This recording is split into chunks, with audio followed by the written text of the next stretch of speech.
Hello. Thank you all for coming, and thank you for Phil and the Hedberg Library, along with the JATV, for making this night possible. I want to thank you all for coming, and this is a hybrid meeting of the German Interest Group, and so I want to welcome both our gig members and the guests that came as a result of the publicizing of the Hedberg Library. So to our gig members, first of all, I want to ask that you check your checkbooks and make sure that you've sent in your renewal for 2025. Because when we used to have our newsletters printed, it was real easy to know when our membership expired, but now it's not. For anybody that needs one, I've got renewal notices here with me, or you can go online at gig-wi.com. And again, I want to make a plea to people to come join our small group. We have a small group that brainstorms ideas on speakers and topics to have. And we're very casual. You don't have to live in Janesville. And we get together over Zoom and sometimes meet for coffee.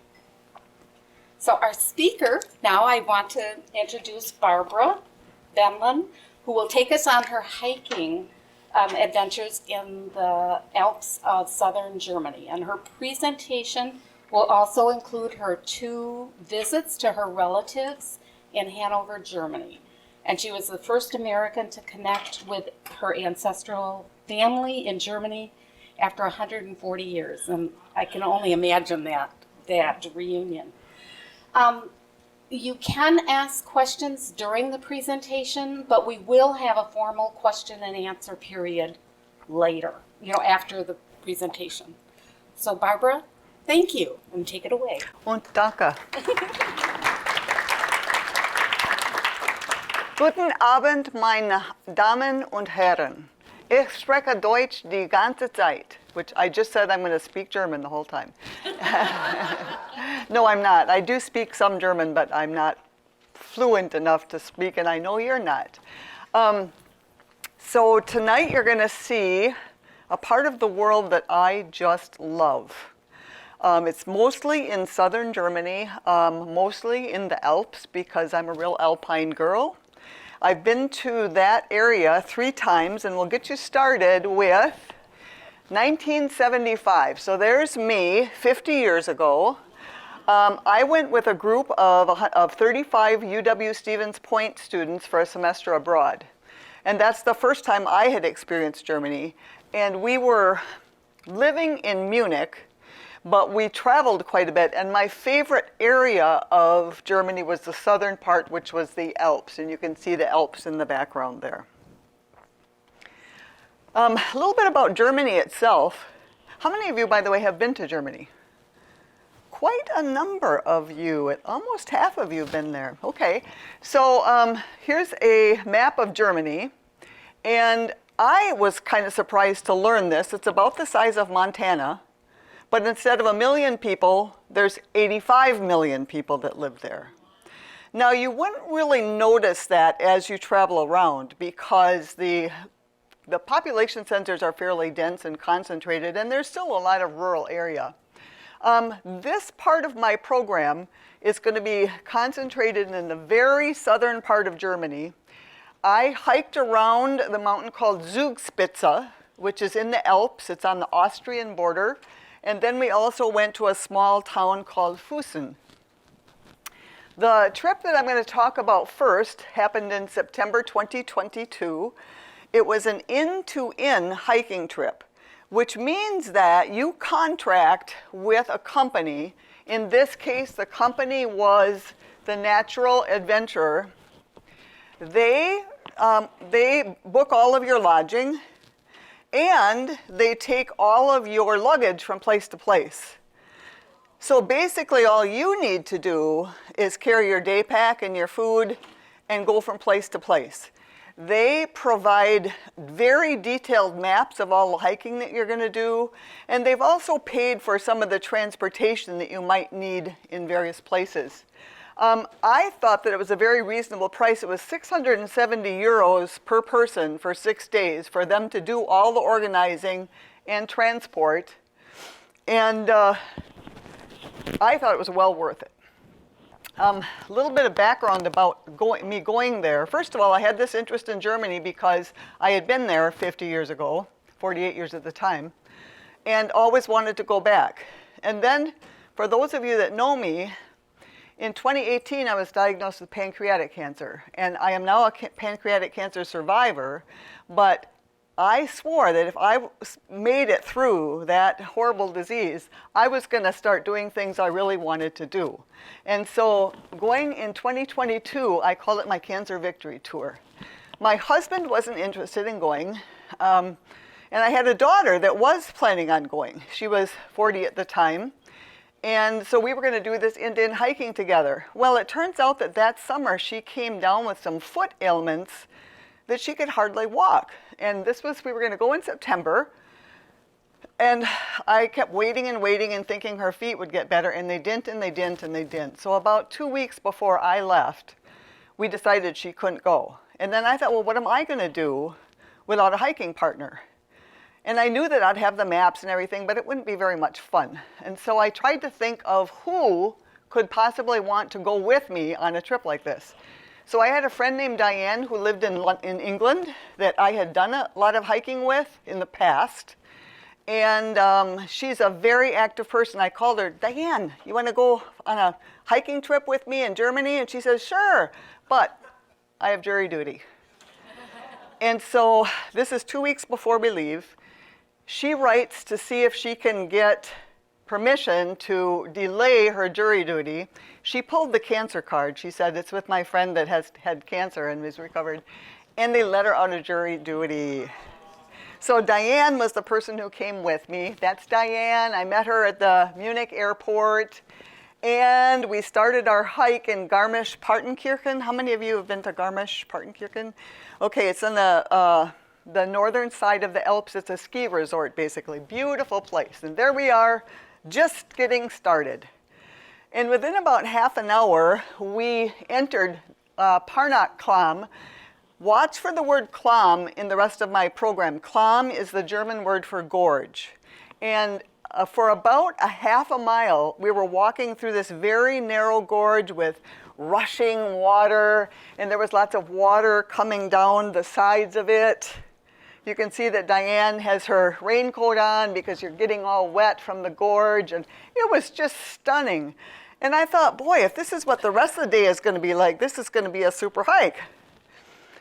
Well, then we come out of the gorge after about half a mile, and we have a 2-hour uphill climb to the top of an Alp.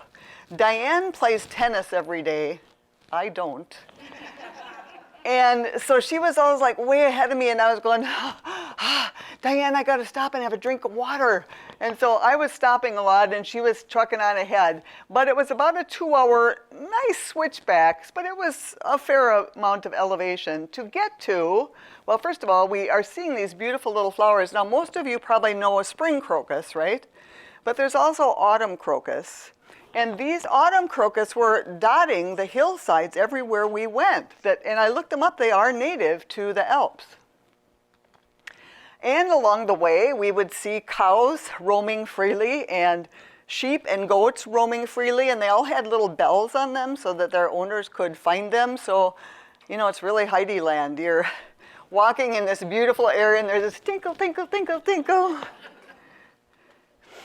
And this is the first place that we got to. We're up on top now of this alm. The word alm is another word for Alp, and it means a green pasture. So we're kind of up at the summit of where we're going to go. There's a ski lodge up here, and so we could have taken a ski lift up if we wanted to, but no, we walked the whole way. And we had our lunch here, and this was some of the sights that we were seeing as we looked out over the alm and the pasture. I was just kind of like gaga, like almost speechless. And so here we are in the sound of music.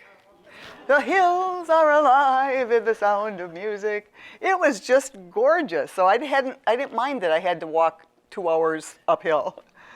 And there's Diane in the sound of music. And the whole way down, it was just this constant view of mountains, snow-covered mountains in the back, all these green pastures as we came down, all these little huts that I don't know what they were, but they certainly were quaint looking. And then that first day, it was a 12-mile day. Unfortunately, they put the longest day at the beginning. I don't know why they did that, but we got to a little village called Kleiss. And our agenda said that from Kleiss, when we got to Kleiss, we were to get on a train and go to where we were going to stay that night. Okay, so we go to the train station, and there's a display board, a running display board, and I don't know a lot of German, but I knew I had just learned the word gesperrt. Gesperrt means closed down. Okay, so it's getting dark, and Diane and I are sitting there wondering, how do we get to that next village where our room is booked? And it's a 4-mile walk, and it's getting dark, and we're not going to walk. And I know a little bit of German. I guess I could start knocking on doors and asking people. Luckily, a woman came along, and she told us that in a half an hour, there was going to be a bus, and it was going to go to the same place. So we actually caught the bus, and we got there even before it got too terribly dark. And then these are the kind of rooms that we stayed in. They were small rooms. We had asked for a double room. So if those of you that have traveled in Germany know, when you ask for a double, it's 1 bed, 1 platform with 2 mattresses. And so we were kind of giggling about that for the whole trip we were going to be sleeping right next to each other. But that was okay. Neither of us snored too badly. The trouble with this first night is that, remember I told you this company is taking all of our luggage from place to place? And when we got there, there was only 1 suitcase, my suitcase. And like, where was Diane's suitcase? So they had an emergency number to call. The desk receptionist called that number and said, you know, what might have happened to the suitcase? So it turns out that it was way back at the beginning where we started. There was supposed to have been an orientation the morning that we started our hike, but because there was only Diane and I and not other people, they called the orientation off. So the guy at the desk where we started had little name tags. He didn't speak any English. He just pointed and said, you know, name. So we wrote our names. It turns out that we were supposed to write just my name because I'm the one who booked the trip. And Diane had written her name, and so they didn't take her suitcase because she never booked a trip. So anyways, they did arrange then for somebody to go back and get her suitcase. And we went and ate, and German food is pretty heavy. If you have typical German foods, a lot of meat, a lot of potato dumplings, which are not that great. And they have something like cranberries called lingonberries, which were quite tasty. So we're waiting for Diane's suitcase, and we get notice that the guy has arrived with her suitcase. She goes out to get her suitcase, and the guy is furious because he had to make this special trip in the night. It was only 12 miles. He had to make this special trip, and he was angry, and he was going to charge her 50 euros to get her suitcase. And that's about $50. And she said, no, I'm not paying $50 for my suitcase. So they were out in the parking lot arguing. And finally, she relented, and she would pay him $20 to get her suitcase back. But we learned then, make sure that my name is on both of the suitcases, and after that, we never had any trouble. But we called it the Thomas incident because his name was Thomas, and he gave her a lot of grief. So when you think about a continental breakfast in the US, what do you think of?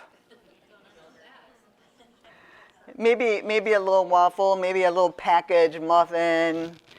German breakfasts, no matter where you go, are just incredible. So look there's fruit up on top, and yogurt, and vegetables, and over there's meat, and there's cheese, and there's a bunch of cereal with all the toppings, but we're not even done.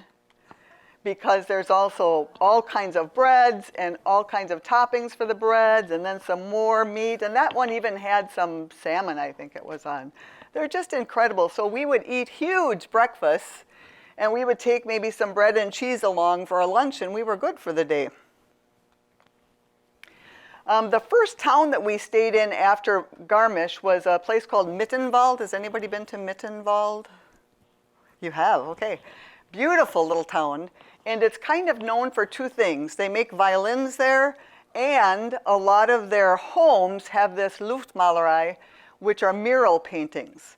It's on homes and businesses. This business, for example, is a children's clothing store, and I think that that was probably an apartment building. Oops.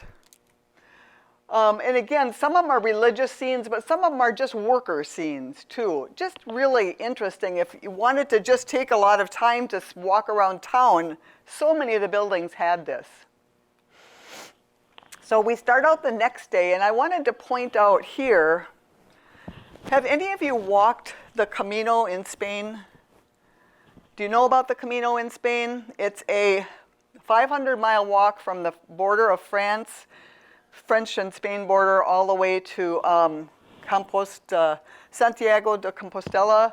It's a 500-mile walk. A lot of people do it as a pilgrimage. I thought that that's the only St. James Way, was that one. But it turns out that there are paths all through Europe that lead to that French point. And in Germany, it's called the Jakobsweg, or the James Way. And so every little while, we would be seeing these signs. There's a little sun here. That little sun was meant that you were on the way to the Santiago de Compostela. So they just funnel in all around Europe.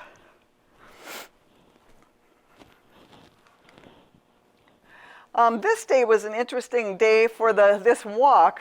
We are going over another clom. What's a clom? Gorge. A gorge. We're going over another gorge. It's 220 feet down, and that's Diane in the little pink shirt there. I'm taking a picture of her from another bridge. There was a sign that said before we entered that area that if you are afraid of heights, there's an alternate route. But neither one of us were afraid of heights, so we went for it, and it was really quite spectacular.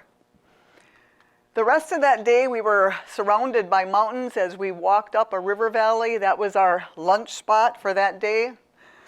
It was an 11-mile day, and we get to, now we actually have crossed over into Austria, because Zugspitze, the mountain, is actually on the border of Germany and Austria. So we're in Austria now, and that's our little cute, quaint hotel. When I was taking my German classes at Whitewater, we had to study dialects of Germany, and I chose to study the Bavarian dialect because I had lived in Munich, which is in Bavaria, and I had learned that there's a lot of words that are very different from what the German would be. So those little hearts there were on the bathroom, and they're telling you that this is where the women go and this is where the men go. In High German, it would be Frauen und Herren, but it's Mädel and Baum in the Bavarian dialect. So it was interesting for me to see that dialectical difference. From there, we had kind of a rest day where we took a bus up to a ski resort area, which is called Wildsee, and there was a nice lake that we had a beautiful walk around, but it wasn't tough at all. It was, flat pretty much the whole way. And so we just took our time, and we had a little rest, and we enjoyed looking at our hiking shoes and the mountain view behind it. In that town, Seefeld, there's a pilgrimage church. And how can every little town in Germany have a beautiful, cute little church? It's just true that they all did. This one was really spectacular. And there, after our very hard day of walking around the lake, we sat in our restaurant and had some Baileys, and I really appreciated that artwork there. Are any of you familiar with Franz Marc, a German artist? He's my favorite artist, and I had been in Munich a couple days before and had actually seen his original painting. Oh, and there it is. It's right above my head. Every day when we started out, we had our map and instructions about where to go. But everybody walks in Europe, especially in the Alps. And so look at the signage here. This is out in the middle of nowhere where all of the trails cross. And so people are walking all over. We didn't see a whole lot of people because it was the end of September, but the trails are very well maintained and very well marked. So this was the third week of September.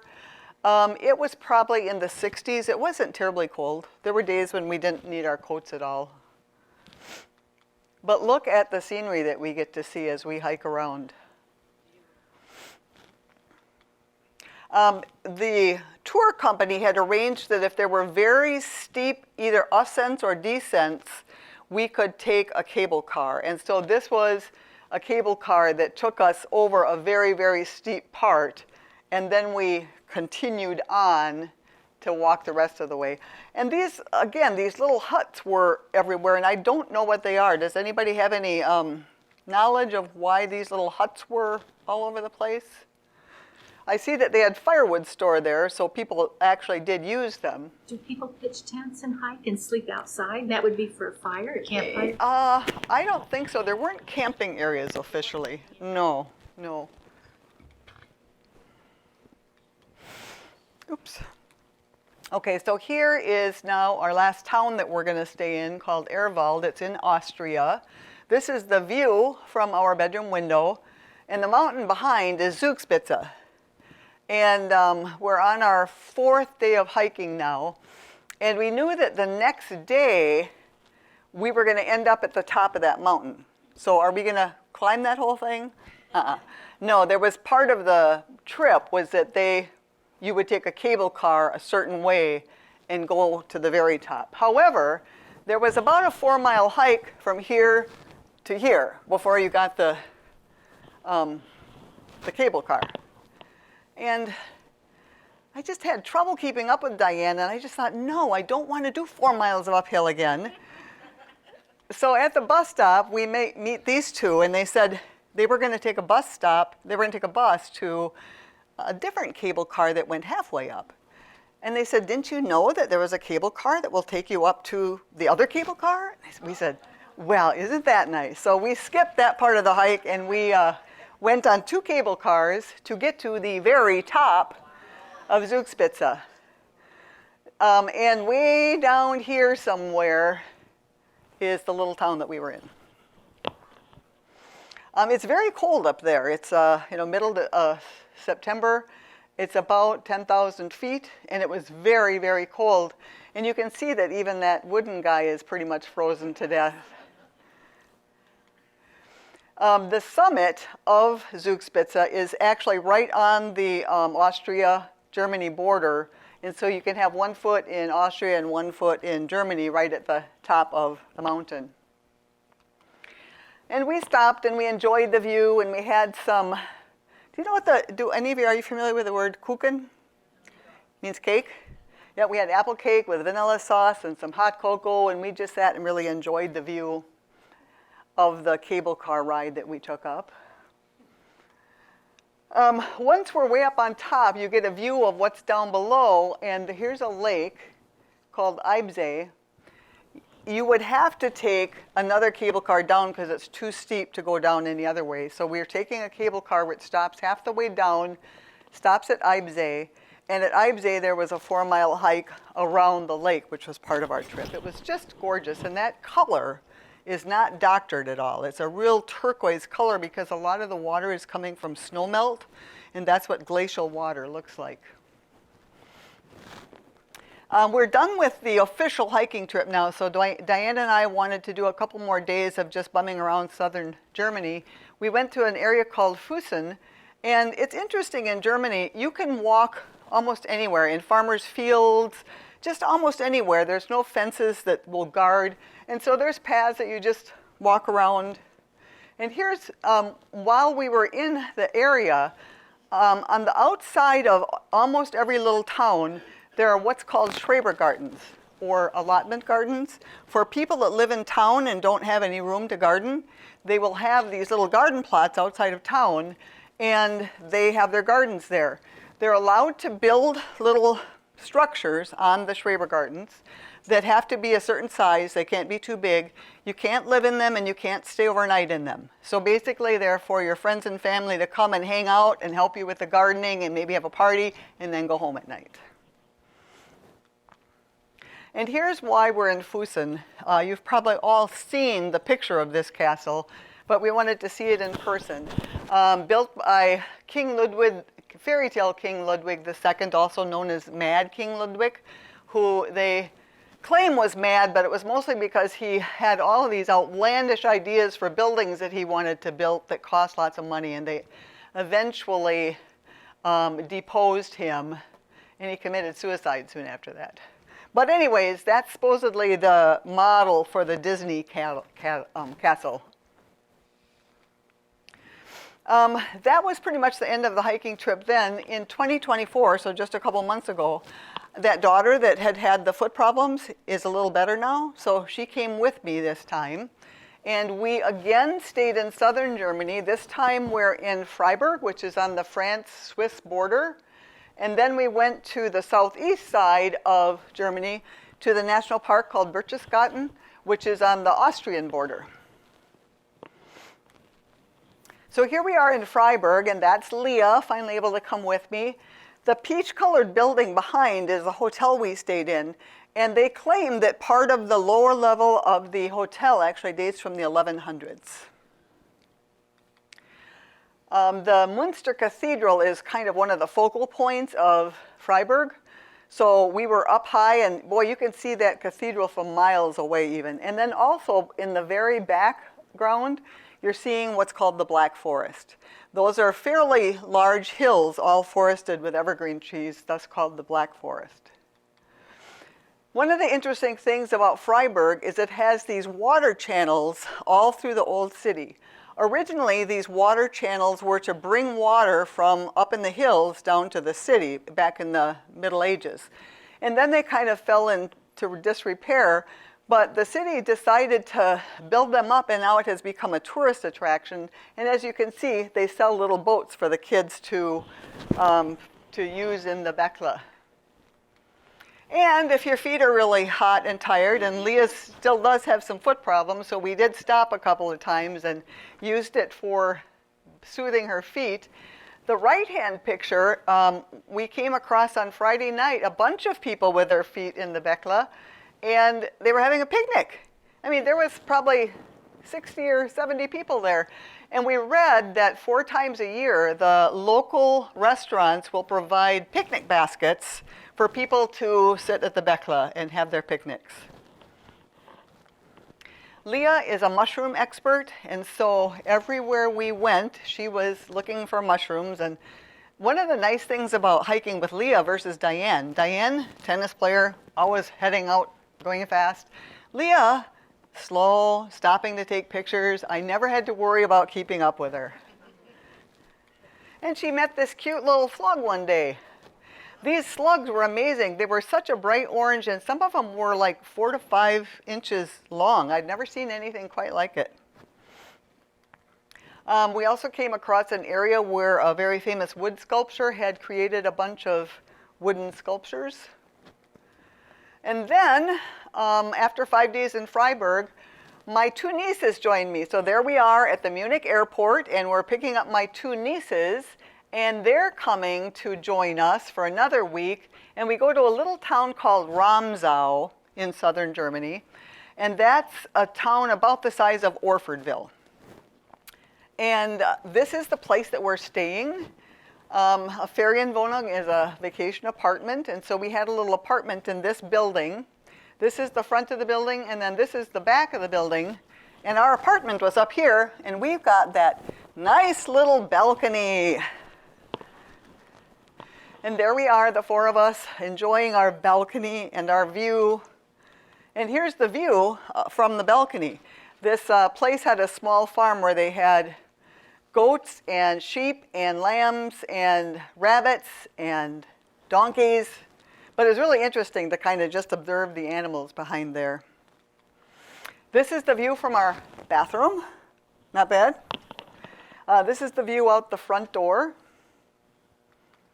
Any of you speak German? Do you know what Freilaufende Tiere are?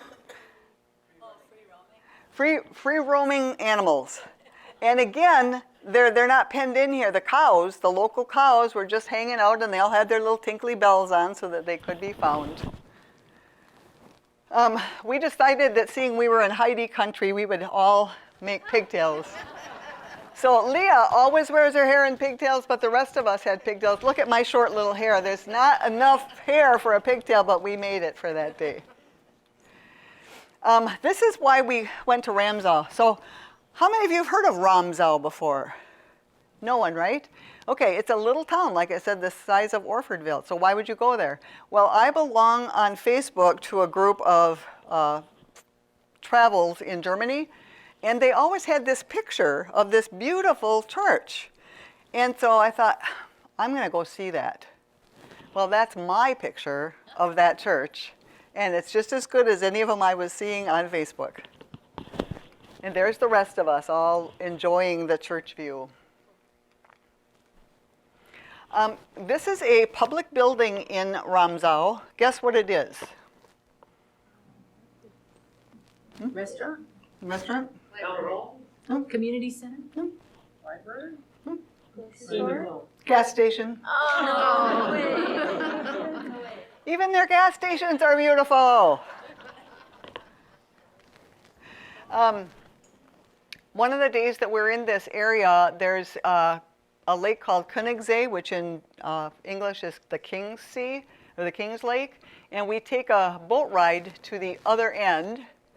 And along the way, we pass this little church, a Catholic church called St. Bartholomew Church, that the only way that you can get to that church is by boat. It is an actively used church, so the people that use it have to go by boat to get to it every time they go there. We went to the other end of the lake so that we could take another hike along with the cows. And by the way, the cows don't move when you hike past them. And to get to this other small lake. And so right behind me is a boathouse. Aren't those, why is everything so quaint? Everything is just so beautiful. And that's Leah and I sitting on the beach having our lunch, and here's what the back view looks like. Then one of the other days, we went to a salt mine. When I was there in 1975, our whole 35 group went to a salt mine in Berchtesgaden. The same salt mine still has salt mine tours. So we decided to go, and they have you wear these coveralls to go into the mine. And then they put you on this little train, which takes you down into the mine. And there's 6 different levels. And the salt miners would actually use these slides to go down from level to level. And if you wanted to, you could take the slides. So we decided to take the slides. So that's us sliding down. Very near there is Hitler's eagle's nest. And for those of you that know the history of this building, it was built in 1937-38, and it was not where Hitler lived. It was kind of a retreat center for all of his Nazi cronies, all of the officials in the Nazi regime, and also any Nazi sympathizers. So they would come and they would meet here, and they would have parties, and they would plan the destruction of the world in this beautiful place.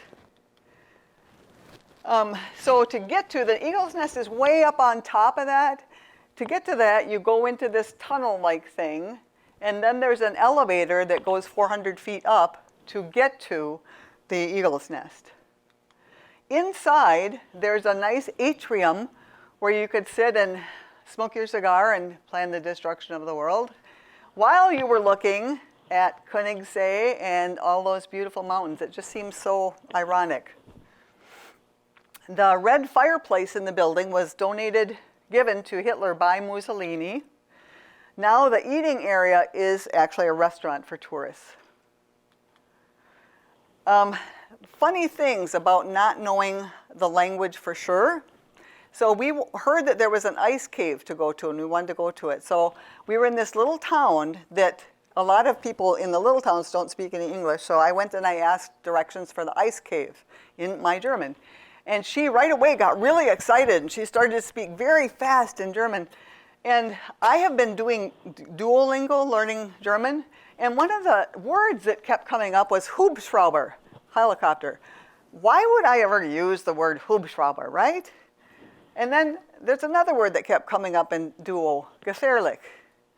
She used the word Hubschrauber and gefährlich right away, and I caught that she was telling us how dangerous it was to get there, that it was like a 3-hour hike and it was very dangerous, and then the ice cave itself was dangerous, and a helicopter you'd get hurt, and then a helicopter would have to come, and dann ist Ihr Urlaub vorbei.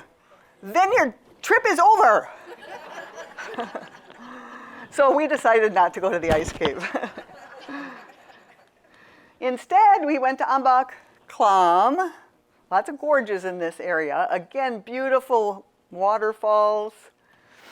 Next day we went to another Klamm, and you would not believe the sound in these gorges. There's all this rushing water. It's just beautiful. We went to the Zauberwald, which is the magic forest. Now here's my daughter thinking, why do they call it a magic forest? Maybe it's because there's magic mushrooms. But she didn't find any magic mushrooms there. The hike that day was around this beautiful little lake. And maybe this is why it's called the magic forest. It's just so magically beautiful. And these are just some of the scenes of the countryside around Ramsau. I told my nieces and daughter, you are going to have to get me kicking and screaming to leave this place, because I just loved it so much. Interesting thing about when you're in a town in Germany, when you're leaving the town, they have a cross so that you know that you've left. So this says, you've now left Ramsau.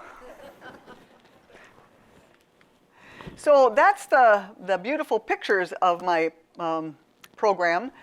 This now moves into meeting my relatives. So I have never cared much about genealogy. I'm sorry, German Interest Group, I've never really cared that much about it. But I knew that seeing I was going to Germany 2 years ago, someone had made contact with our relatives from long ago. One of my cousins had done some genealogy and found out where we were from and where we had lived.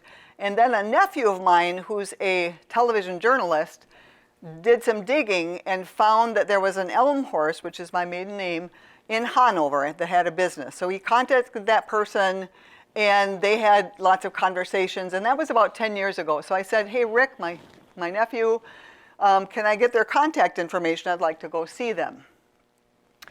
So I end up contacting Dieter and Inga. I was a little nervous about meeting them, and I wasn't going to ask them if I could stay with them. So I instead asked, can you recommend a place in Hanover, an area where I should stay? And they said, oh, you are going to stay with us.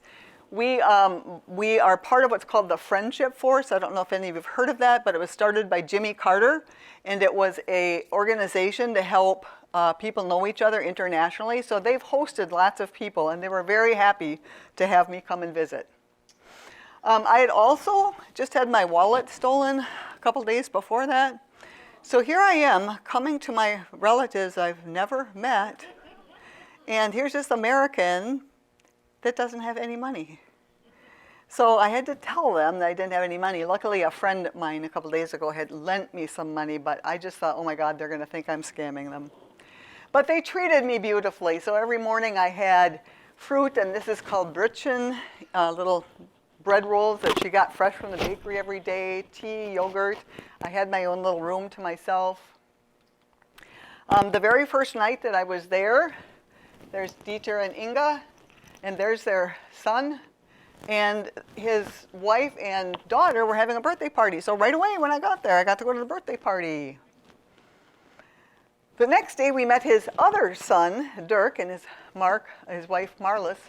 And many of you probably know this, that in Germany they have this beautiful little custom of having cake at about 4 o'clock in the afternoon. Cake and coffee or tea. Every day I was there was cake and coffee at about 4. It was wonderful.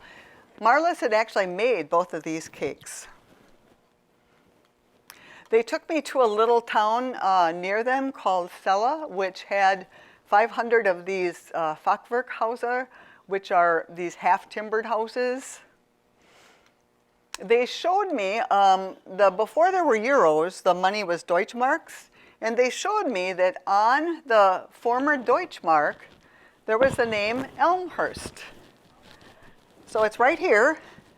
These are surveying lines, and I don't know why our name was on the Deutschmark, but it was kind of interesting. In America, there's probably about 200, 250 Elmhorsts. In Germany, there's 35 of them, so not very many. That's a photo of my great-grandmother and great-grandfather who came from Germany. And once I was there, I started to get really interested, like, how did this all happen? So Dieter and Inga took me to this tiny little town. It probably had 15 houses of where my great-grandparents had lived, right near Hanover. Sunflowers were blooming. We had an address for where my great-grandparents had lived, but the address system had changed, so nothing corresponded, so we didn't know. But Inga was determined to find out where my great-grandmother and grandfather lived. So she walked up to this house and asked them if there were any Elmhorsts that they knew of, and nobody had known any Elmhorsts. But it was kind of interesting. The houses are connected to the barn structures so that there's no space in between them. These buildings were probably built in the 17 and 1800s. Then they took me to another tiny town real nearby where my great-grandmother and great-grandfather would have gotten married and baptized their children. And for some reason, we're not sure why, in 1882 they decided to leave Germany with 6 kids. So this is the river that they would have taken a boat on and gone to Bremen and come to the US, where they settled in Illinois. On the way home, we stopped at this little place that's famous for its Kartoffelpuffer, which are kind of like fritters. They're made of pancake, and they're crispy on the outside and kind of soft on the inside, and it's always served with blueberry sauce. And then there's also a little blueberry liqueur that you can have with it. In 2024, so just a couple months ago, I went back again, and I'm with my daughter. This time, I'm with my 2 nieces, but also my 2 nephews decide to join us just for a long weekend. And so we meet Dieter and Inga again. We meet Dieter's 2 sons, which I've already met. And then we also got to meet his brother and his wife and their daughter and grandchildren. So we got to meet more of the Elmhorsts. Probably we know now 25 of the 35 Elmhorsts that live in Germany. There's Dieter. He's taking us to his son's company. His son is over on the right side there, and he founded this technology company that has places all over the world. And then they had a open house at their house. And I just think how amazing it is that my nephews look so much like my cousins that live there. In fact, my daughter Leah said as we were walking around Germany, "Boy, we fit right in. Everybody looks just like us." And there we are. Dieter had put up a flag, an American flag, to welcome us to their place. And I had met Dieter before, but I hadn't met Klaus, his brother, so I got to know Klaus a little bit. Leah doesn't speak any Spanish or German, but Inga, they have a house in Mallorca, and that's a Spanish-speaking place. Inga speaks very fluent Spanish, so Leah and Inga were just, but I couldn't understand them. And she helped them. Leah helped make the pretzels. And then the next day, they took us again back to Heidhausen, but this time there's more people now finding the place. And the sunflower fields are still there. And this is actually the spot where my grandfather and great-grandfather and grandmother's house was. The house is now gone, and there's a new house there, but it's actually the property that they lived on. So I mentioned before that I'd never been interested in my genealogy before, but now I'm just like, wow, this is just like spiritual to be there. I really appreciated it. Then they also took us to another village where in the 1500s our 2 lines of Elmhorst had split. so that we actually found where the common Elmhurst had come from. And we stop for Kartoffelpuffer again. And blueberry schnapps again. Now, you've all heard of coffee clutches. I bet you haven't never heard of a tractor clutch, have you? A clutch is actually a little chit-chat gathering. We walked out and there was probably a dozen tractors all lined up, and the local farmers on Saturday come to this little restaurant and they bring their old tractors, and the guys just sit around and they talk, have coffee, and they chit-chat and have a tractor clutch. Okay, so that's it for my relative visiting. Now I just wanted to show you a couple of interesting things about Germany in general that I've noticed.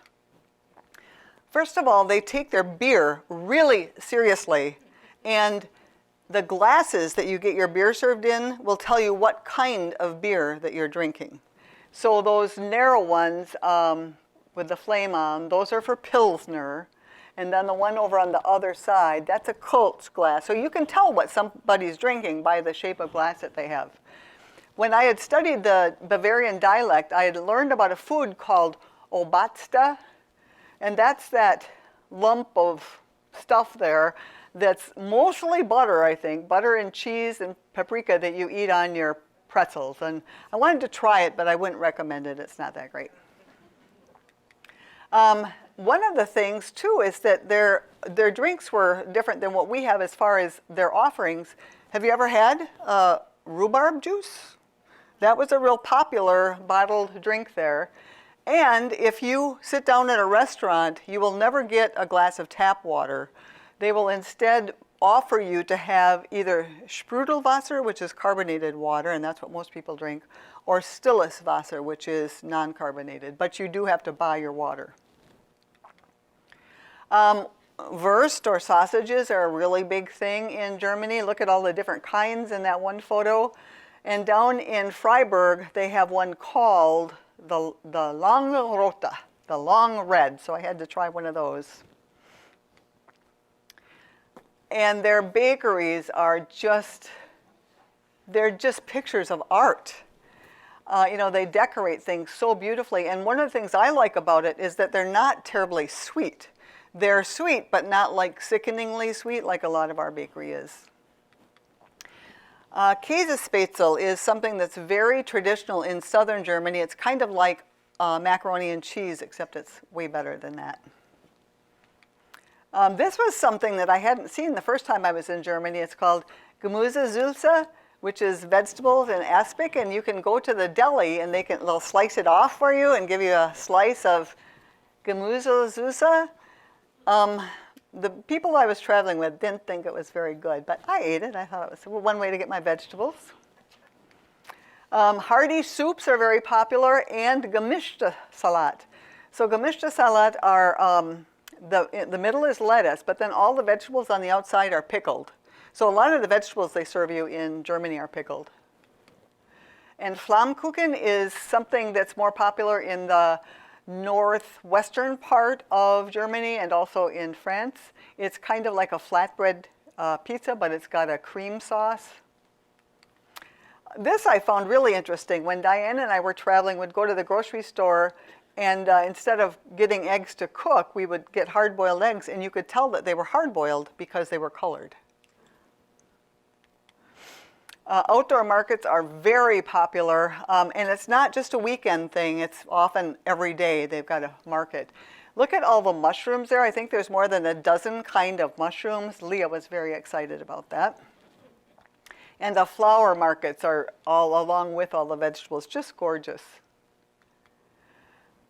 They really go in for flowers, especially in southern Germany. And look at the window boxes. The upper left is a big hotel.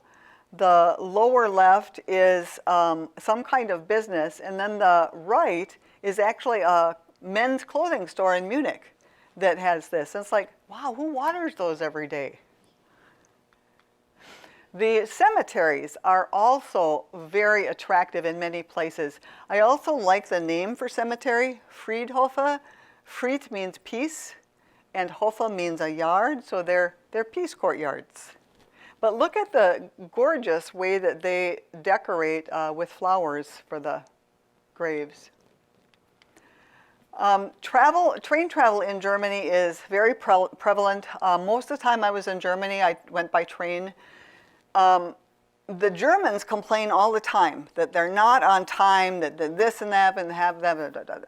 Anyway, I found them to be perfect, that I never had any trouble with them. I guess that they can be problematic, but I had a phone app where I could book my tickets, and occasionally there was a short wait, but I never had any trouble, except for that time on the first night of the hike when the darn thing was gesperrt. I found it interesting that so much of Germany's energy comes from renewable resources. So this is right outside the little town of Heidhausen where my grandparents were living. And there were just windmills everywhere. They're also very conscious about what happened in the time of the Nazis. This was in Bonn, Germany, and in the courtyard of the city square, there are these memorials. There was a book burning in 1933 where anything that could have been anti-Nazi or Marxist was burned. And so now they have many places where they've got these book memorials to remind us not to ever let that happen again. This was even more profound.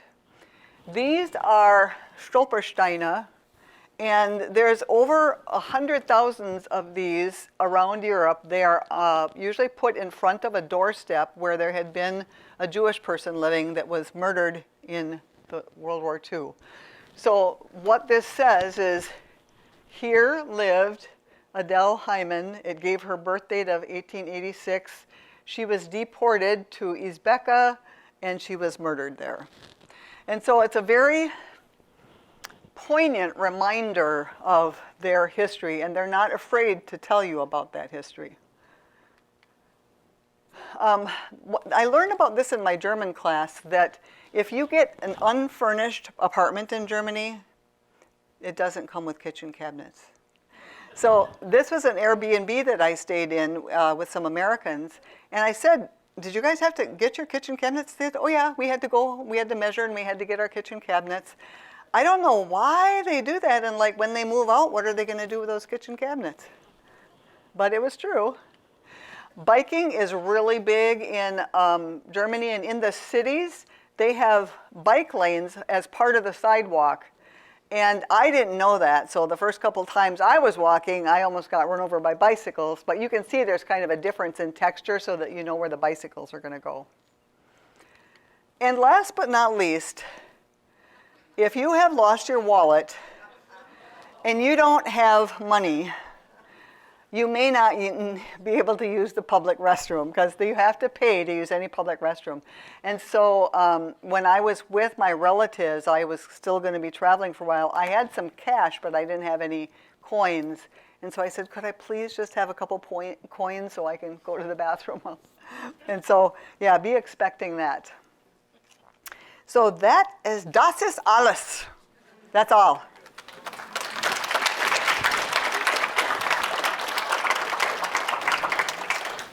Does anybody have any questions? How did you carry your food, your money to pay for things along the way? Did you know in advance? Did you bring money or did you go to banks? And in Germany, she's asking how I carried my money. In Germany, there's ATMs everywhere. And so you necessarily convert your money at the airport. You just go to an ATM and you get a good rate for your money. And then a couple times I would get 50-euro bills, and that's kind of too big if you just want to buy something at the market. So I did have to learn how to go to the bank and say, can I exchange this for $10 bills? If anyone has any questions, they're asked to use the microphone. And I can also repeat the question too. Questions, anybody? when are you going again? I actually do plan to go to Iceland and Greenland this year, and I wanted to take my other daughter to meet Inga and Dieter, but she doesn't want to extend the trip that long. by the way, when I was with Inga and Dieter, you know, they did a lot of work to take us all around and to open up their house and everything. And so I kiddingly said to Inga, there's 250 more of us in Wisconsin. And she says, I'll be in Mallorca. Were they fluent in English? Yes, they were fluent. Dieter had a computer business and that had branches in the U.S. and England, and they had actually lived in England for a while and had spent quite a bit of time in the U.S. So yeah, they were quite fluent in English. Yes? You had said that one town that there was hardly anybody that spoke English, but did you find pretty much that somebody in every town was speaking English at all? Or? Okay, so the question is, did I find that there were usually people that spoke English? Well, the smaller the town, the less likely you would be to find English speakers. There was usually someone, but I wasn't going to count on that. And again, I had had 3 years of German and had done a lot of Duolingo, so I felt comfortable enough to speak basic things. But like that place where we were asking about the ice cave, that woman went off in German so fast that I could barely understand her. But if you're in a big city, there's always going to be lots of people that speak English. They start taking English when they're in 1st or 2nd grade. Yes? I found that when we made international trips, it was handy for us to go to the bank, order euros, and that way you have a little bit of something in case you had to use the restroom right away. Yes, you know, and that's a good point. She said that she had gotten euros before she went from her bank. I did get about $30 worth of euros before I left, just so that I had some emergency money before I found the first ATM. How'd you wash your clothes? How do we wash our clothes? On the hiking trips, we didn't. We just made sure we had plenty. And when we were traveling otherwise, we were staying in Airbnbs, and often they had laundry facilities. And Inga washed my clothes one time. Other questions? Biggest difference from when you were there in college to when you went back? Is it different from when I went in 1975? Yes, I think that a lot more people speak English now. Because when I went there the first time, I was just overwhelmed. I just heard German all the time, and it just kind of panicked me. There's a lot more English spoken. The transportation is so much easier because you have a phone app that you can get all your tickets on. And so you don't have to worry about stumbling into the train station and wondering which train you're going to get on, but it's all right there on the app. And so that made it a lot easier. Did you ever have your DNA tested? You know what, I just recently, she asked if I'd ever had my DNA tested. Just recently I did. Because, you know, who knows if I really am related to those Elmhorsts, right? Maybe I'm just that American who lost her wallet and is going to come and bilk them for money. So anyways, I just got my results back a couple of days ago, and guess where they pinpointed my great-grandparents were from? Hanover and Heidhausen, Germany. Yeah, so we got the right place. Are they coming to see your home and garden? I doubt it. They're 82. They don't come to America very often because I think part of it is that they're pretty disturbed about the political situation in our country. Plus, they are warm weather people, so when they do go on vacation, they often go to Mallorca or one of the Canary Islands or something. And so I don't plan that they'll come to see me. Yes? Did you have any trouble with your phone, connecting? Oh, yes. Yes. Did I have trouble with my phone? So the first time that I went, I had called my phone provider ahead of time, and they said, okay, you can get a SIM card here in the US and put that in and your phone will be fine. So I get to Germany and my phone doesn't work, and I use my phone for my maps all the time, right? And nothing worked. And I took it to my friend who lived there, and we couldn't figure it out. So I could use my phone when I was in a place that had internet, but as soon as I walked out of the building, I didn't have phone coverage. When I got back, they then told me, well, don't ever do that again. Always get your SIM card when you're in Germany. So this time I got a SIM card in Germany. I couldn't text, but I could use my phone otherwise. If you always check with your phone provider whenever you go to any country, sometimes there's a switch that they can flip and you'll be fine. So just call your phone company ahead of time. Second question, where did you get your DNA from? Where did I get my DNA from? I used Ancestry DNA. Okay, thank you. What was the name of that trail from the beginning? That they all come around. Could you put that slide up so I could see the name of it? Was it the St. James Way? Oh, it's the St. James Way. It's called the Camino. If you just look up the Camino, that's what most people know that trail for. And the Camino is specifically what you hear of is the one that goes from France to Santiago de Compostela, the Camino. But again, I didn't know that there was all of these trails that funneled into that route. It's a pilgrimage route for seeing the bones of St. James. Yes? What is the dialect up around Hanover and Bremen? I don't know the name of it, but Germany has 16 different dialects.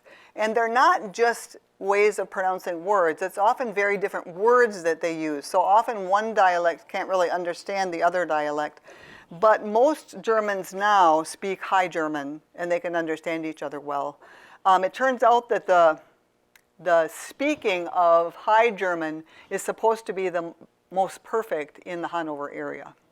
And that's because Martin Luther was near there, and he's the one who made High German what it is, because when he wrote his version of the Bible, it was in High German. And so as the Bible got distributed, then High German became the language that most of Germany spoke. But if I would hear Bavarian, just spoken as Bavarian, I wouldn't recognize it. It's so different from High German. Other questions? Biggest reason why people migrated from Germany to the United States? Do we know? There's some speculation that my grandparents came from Germany because at the time there was still all these kind of kingdoms, and there was a lot of infighting between the kingdoms, and there was a move for uniting all these kingdoms, but there was a lot of war going on between them. And maybe, we don't know for sure, but maybe our grandparents chose to come so that their sons wouldn't get drafted into the military.